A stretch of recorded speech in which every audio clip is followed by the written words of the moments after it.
Assalamualaikum warahmatullahi wabarakatuh. Salam sejahtera, salam keselamatan buat teman-teman semua, buat sahabat-sahabat semua. Mudah-mudahan kita selalu dalam lindungan Allah Subhanahu wa taala. Amin ya robbal alamin. Selamat datang juga kami ucapkan untuk teman-teman semua, sahabat-sahabat semua di channel Insanu Dhaif. Mudah-mudahan teman-teman semua suka dengan konten-konten yang kami buat. Nah, untuk kali ini kami akan memberikan yang pemerintahan dari subscriber kami, yaitu meminta untuk menjelaskan tentang rukun Islam gitu ya. Namun sebelumnya jangan lupa dukung terus channel ini dengan cara like, share, and comment serta subscribe ya. Dan karena dukungan dari teman-teman semua, channel ini bisa maju dan bisa berkembang ke depannya.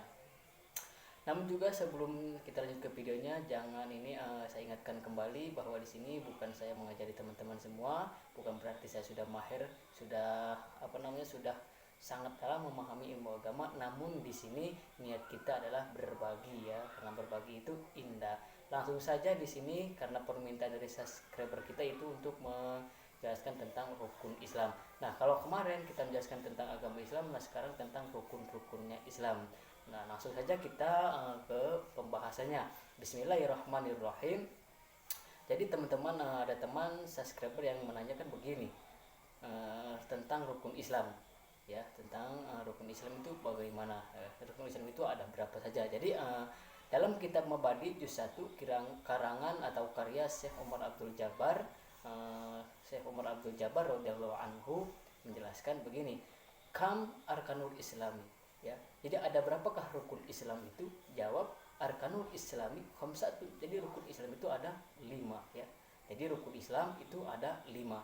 Al awal, jadi yang pertama itu adalah syahadatun ya. Jadi yang pertama adalah membaca kedua kalimat syahadat yang berupa asyhadu alla ilaha illallah wa asyhadu anna muhammadar rasulullah sallallahu alaihi wasallam. Jadi kalau kita Indonesia kan yaitu aku bersaksi bahwa tiada Tuhan selain Allah dan aku bersaksi bahwa Nabi Muhammad adalah utusan Allah. La ilaha illallah Muhammadur Rasulullah sallallahu alaihi wasallam. Terus selanjutnya wasani. Adapun yang kedua dari rukun Islam itu adalah iqamus sholati, yaitu melaksanakan sholat atau mendirikan sholat. Nah, ini adalah yang nomor 2, itu melaksanakan sholat. Nah, sholat ini sangat penting saudaraku. Sholat ini sangatlah penting bagi kita. Karena apa? Sholat ini adalah pondasi dari agama Islam. Jadi penyandur Islam ala khamsin. Jadi pondasinya Islam itu ada 5. Yang kedua adalah sholat gitu ya. Di samping itu juga sholat itu merupakan amal utama, amal yang pokok ya.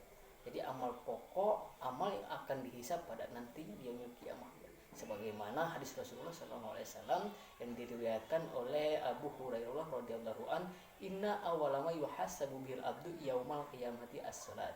Jadi amal yang pertama akan dihisab dari seorang hamba pada akhir kiamat atau pada hari kiamat nanti adalah sholat.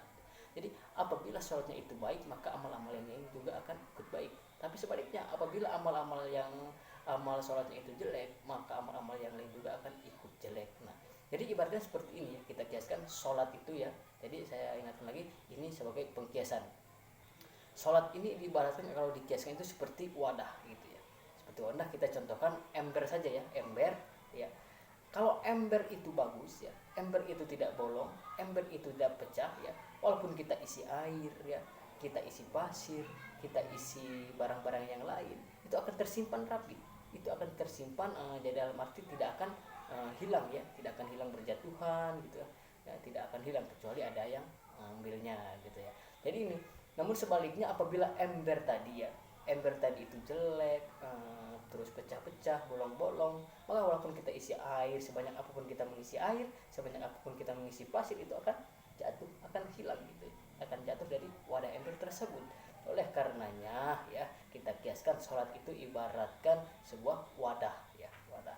Jadi kalau sholat kita baik, maka amal-amal yang lain juga akan baik gitu kan, akan masuk wadah di sholat tadi itu.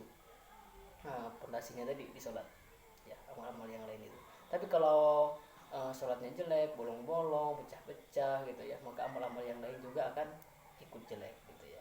Oleh karenanya, marilah dan mari kita perbaiki sholat. Nah, bagaimana agar kita itu senang melaksanakan sholat gitu ya, agar tidak susah untuk melaksanakan sholat? Nah, triknya seperti ini. Kalau kita ingin melaksanakan sholat itu dengan mudah gitu ya, jadikanlah sholat itu sebagai hobimu ya. Jangan jadikan sholat itu sebagai bebanmu, tapi jadikanlah sholat itu sebagai hobimu. Kenapa? Kalau kita sudah hobi, walaupun sesulit apapun, sesusah apapun, serepot apapun, karena kita hobi akan terasa mudah, akan terasa enteng. Nah, oleh karenanya teman-teman semua, sahabat-sahabat semua, jadikanlah sholat itu sebagai hobimu. Jangan kau jadikan sholat sebagai bebanmu. Kenapa jadikan hobi? Biar kita itu mudah untuk melaksanakannya, enteng untuk melaksanakannya gitu ya. Jadi kalau hobi dimanapun kita berada ya, dimanapun kita berada, susah serepot apapun kita gitu ya, karena kita hobi tadi, maka akan terasa mudah untuk melaksanakannya, terasa mudah untuk melakukannya. Itu tentang sholatnya. Lanjut yang ketiga teman-teman semua, yaitu wasalisu itauz zakati ya. Yang ketiga adalah membayar zakat. Nah, jadi yang ketiga ini adalah membayar zakat. Yang pertama tadi adalah membaca 2 kalimat syahadat, yang kedua melaksanakan sholat, yang ketiga adalah membayar zakat. Terus yang keempat adalah warabi'u, adapun yang keempat itu adalah saumu Ramadan, puasa di bulan Ramadan. Nah, ini terkadang di antara kita kan masih ada yang bolong-bolong puasanya ya. Jadi sebenarnya puasa Ramadan itu cuma 1 tahun 1 bulan ya. 1 tahun satu bulan, cuman 1 bulan kita berpuasa gitu ya. Jadi yang 11 bulan itu gitu ya, kita nggak puasa ya. Namun ada puasa-puasa sunnah gitu ya. Tetapi yang diwajibkan gitu ya dalam 1 tahun kali, dalam 1 tahun 1 kali dalam Islam itu ada 1 bulan, yaitu di bulan suci Ramadan gitu ya. Jadi bulan puasa di bulan suci Ramadan ini sebenarnya melatih kita, melatih untuk menahan hawa nafsu ya, melatih pokoknya intinya melatih hawa nafsu kita tadi gitu ya. Jadi menahan, melatih hawa nafsu kita tadi. Nah, terus yang kelima al-khamisu hajjul baiti. Yang kelima adalah naik haji. Nah, yang naik haji ini bagaimana? Untuk siapa naik haji ini? Lil mustati'i. Di situ ada keterangan di depannya lil mustati'i, yaitu bagi orang yang mampu. Nah, bagaimana jika tidak mampu? Ya, namanya tidak mampu ya. Bagaimana lagi, tidak ada pembahasan jika kalau memang kita tidak mampu. Tapi kalau sudah mampu, maka laksanakanlah haji gitu ya. Jadi kesimpulannya yang bisa kita ambil di sini adalah rukun Islam itu ada 5. Ada 5. Yang pertama adalah yang pertama adalah membaca 2 kalimat syahadat yang berupa asyhadu alla ilaha illallah muhammadur rasulullah ya. Ini ya apa namanya, asyhadu alla ilaha illallah wa asyhadu anna muhammadur rasulullah ya. Jadi aku bersaksi tidak Tuhan selain Allah, dan aku bersaksi bahwa Nabi Muhammad adalah utusan Allah. La ilaha illallah muhammadur rasulullah sallallahu alaihi wasallam. Nah, terus yang kedua adalah melaksanakan sholat. Jadi serepot apapun kita ya, terus susah apapun kita, marilah kita perbaiki sholat kita. Marilah kita istiqomah untuk melaksanakan sholat. Karena tadi sholat adalah inna awwala ma yuhasabu bihi abdu yaumal qiyamati as-sholat. Jadi sholat itu adalah merupakan amal yang pertama akan dihisab dari seorang hamba pada hari kiamat nanti gitu ya. Oleh karenanya marilah kita perbaiki sholat ya.